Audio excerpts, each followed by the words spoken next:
বড় কথা আপনারা 500 টাকা 1000 টাকা মাইরা খায় কয়দিন চলবো গাছ। এই যে আপনার সঙ্গে যদি একটা সদস্যের সঙ্গে ডিল করতে পারি, আপনি অবশ্যই নেক্সট টাইমে আসবেন, বলবেন ভাইয়ের কাছ থেকে একটা আইডি নিয়েছিলাম, ওনার কাছে ঠিকঠাক মতো পাইছি বলে নেক্সট টাইমে আপনার বন্ধু বান্ধবকেও বলবেন এখান থেকে আইডি নেওয়ার জন্য।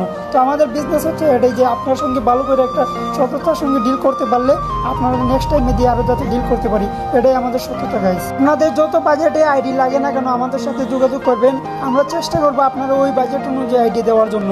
আর আমরা আইডিগুলোতে সম্পূর্ণ সিকিউরিটি করে দিয়ে থাকি, আর যে কোনো সমস্যা হলে আমরা ওটার সমাধান দিয়ে থাকি। তো গাইজ আজকে আর বেশি কথা বলতেছি না, আবারও নিয়ে আসবো নতুন কোনো আইডি কালেকশন নিয়ে। সে পর্যন্ত সবাই সুস্থ থাকবেন, ভালো থাকবেন, আর আমাদের পেজটাতে ফলো দিয়ে রাখবেন যাতে নেক্সট টাইমে কোনো আইডি কালেকশন নিয়ে আসলে সবার আগে আপনি পেতে পারেন। তো গাইজ আমাদের স্ক্রিনে থাকা নাম্বার যোগাযোগ করবেন, আমাদের হোয়াটসঅ্যাপ আছে, ইমো আছে, আপনি যেটা ইচ্ছা আপনি ওই নাম্বারে যোগাযোগ করতে পারেন, অথবা আমাদের পেজ আছে, পেজে নোট দিবেন, আপনার দ্রুততম রিপ্লাই দেওয়ার চেষ্টা করবো। সবাই ভালো থাকবেন, আল্লাহ।